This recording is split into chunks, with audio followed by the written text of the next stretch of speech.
Video काफ़ी useful होने वाला है, क्योंकि आज इस वीडियो में हम बात करने वाले हैं डाइकिन इन्वर्टर एसी में कोई भी एसी हो फॉल्ट को कैसे फाइंड आउट किया जाता है। इन्वर्टर हो, नॉन इन्वर्टर हो, डीसी इन्वर्टर हो, कोई दिक्कत नहीं है, आसानी से फॉल्ट को फाइंड आउट कर सकते हैं।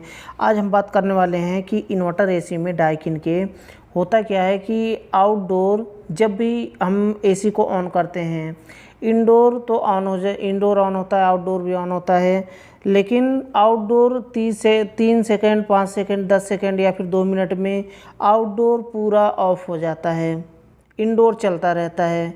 रीज़न क्या होता है, आखिर ऐसा क्यों होता है कि 3 सेकंड, 10 सेकंड, 5 सेकंड चलने के बाद आउटडोर तुरंत ऑफ हो जाता है। आज कंप्लीट हम सीखने वाले हैं, जानने वाले हैं कि इसमें क्या क्या फॉल्ट हो सकता है, क्या क्या रीज़न हो सकता है, आप इसे कैसे चेक कर सकते हैं, कैसे फाइंड कर सकते हैं कि इसमें एक्चुअल फॉल्ट क्या है। तो कुछ मैं ऐसा बताऊंगा कि जो नॉर्मली ज़्यादातर फॉल्ट ऐसे आते हैं जिससे आप बहुत ही आसानी से सॉल्व कर सकते हैं। इसको बारी बारी से कैसे चेक करना है, सबसे पहले तो आप आउटडोर में जो सर्किट होता है ना, उसमें जैक लगे होते हैं। पहले भी मैं बता चुका हूँ, लेकिन आज भी मैं इसमें डबल कर रहा हूँ थोड़ा सा। जैक लगे होते हैं, उस सारे जैक पीसीबी से निकल करके मोटर को जाता है, कंप्रेसर को जाता है, वहाँ से निकल करके सेंसर को जाता है, पाइप सेंसर, कंप्रेसर के डिस्चार्ज सेंसर और सक्शन और लाइन के सेंसर पर जाता है। सेंसर 3 सेंसर लगे होते हैं आउटडोर में, वो तीनों सेंसर के अलग अलग जैक होते हैं। कंप्रेसर के भी जैक होते हैं और फैन मोटर के भी जैक होते हैं। उस सारे जैक आपको बारी बारी से निकाल करके साफ़ करके वापस से लगाना है। हो सकता है कि उसमें थोड़ा पुराना होने की वजह से क्या होता है कि कार्बन जम जाता है। कार्बन जमने से फिर क्या होता है कि जब भी हम ऑन करते हैं एसी को, थोड़ा सा चलता है और थोड़ी देर के बाद पूरा ऑफ हो जाता है। तो उसको चेक करना है। एक चीज़ और, आपने ये तो देख लिया, अब देखिए एक चीज़ और, इंडोर में जो कॉइल के ऊपर, जो कूलिंग कॉइल के ऊपर सेंसर लगे होते हैं, उस सेंसर को निकाल करके उसे अच्छी तरह से साफ़ करके, ब्रश से थोड़ा सा साफ़ करके उसे वापस से लगाना है वहाँ पर। उसके साथ में आपको रेफ्रिजरेंट भी चेक कर लेना है कि रेफ्रिजरेंट कितना है। अगर गैस कम है इस सिस्टम में तो भी ये प्रॉब्लम होगा, थोड़ा सा चलेगा और लो प्रेशर स्विच की वजह से सिस्टम को ऑफ कर देता है।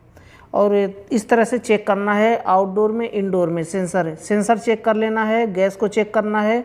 उसके बाद आपको ये देखना है कि कहीं मोटर थोड़ी देर चल रहा है तो कहीं ऐसा तो नहीं कि मोटर हीटअप हो रहा हो। अगर हीटअप होता है तो उसमें ओवरलोड लगा होता है मोटर में, जिससे क्या होता है कि मोटर बंद हो जाता है और थोड़ी देर के बाद जब ठंडा होता है तब फिर से मोटर चलना शुरू होता है। तो मोटर को देखिए कि वो गर्म तो हो रहा है क्या, बहुत ज़्यादा अगर गर्म हो रहा है तो क्यों हो रहा है, ये भी देखना है। क्योंकि होता क्या है उसमें कि कुछ तो ऐसे होते हैं कि जो कैपेसिटर लगे होते हैं उसमें, जो कि पीसीबी के अंदर लगे होते हैं कैपेसिटर, तो अगर वो वीक है तो उसके वजह से भी ऐसा होता है। तो उसको आप बारी बारी से चेक कर लें। इसके बाद हमें क्या चेक करना है कि अगर पीसीबी आउटपुट हमें चेक करना है, जो मोटर के लिए आउटपुट निकल रहा है, जो वोल्टेज निकलता है, वो चाहे डीसी निकल रहा हो, चाहे वो जो निकल रहा हो, आप उसे बारी बारी से चेक करना है कि क्या आउटपुट सप्लाई निकल रहा है कि नहीं निकल रहा है। उसके बाद लास्ट में आपको क्या चेक करना है, आउटपुट सप्लाई निकल रहा है तो इसका मतलब कि पीसीबी सही है। आउटपुट सप्लाई अगर नहीं निकाल रहा है तो फिर पीसीबी में दिक्कत है, पीसीबी आपको रिपेयर कराने की ज़रूरत है, अगर आउटपुट सप्लाई सही से नहीं निकाल रहा है। अब लास्ट में बहुत ही इम्पोर्टेंट मैं बात बताने जा रहा हूँ कि अगर आपका वोल्टेज आपको चेक करना, कहीं ऐसा तो नहीं कि ज्यों ही एयर कंडीशनर ऑन होता है, आउटडोर ऑन होता है तो आउटडोर फैन मोटर और उसके साथ में कंप्रेसर भी ऑन होता है, तो कंप्रेसर थोड़ा सा एम्पियर ज़्यादा लेता है, जिसकी वजह से क्या होता है कि कहीं ऐसा तो नहीं कि आपके घर की पूरी लाइट डीम हो जाती है, जब भी कंप्रेसर ऑन हो रहा है लाइट वीक हो जाती हो। अगर ऐसा होता है तो कोई फॉल्ट नहीं रहेगा, फिर भी ये प्रॉब्लम आएगी कि थोड़ा सा कंप्रेसर चलेगा, फैन मोटर चलेगा, उसके बाद ऑफ हो जाएगा। उसके लिए आपको चेक करना होगा कि हमारे घर की लाइट जब सिस्टम ऑन हो रहा है तो कितना करंट है, करंट ऐसा तो नहीं कि घट रहा है। इसको फिक्स करेंगे, बहुत ही आसानी से फिक्स हो जाएगा, बस बहुत ज़्यादा प्रॉब्लम नहीं।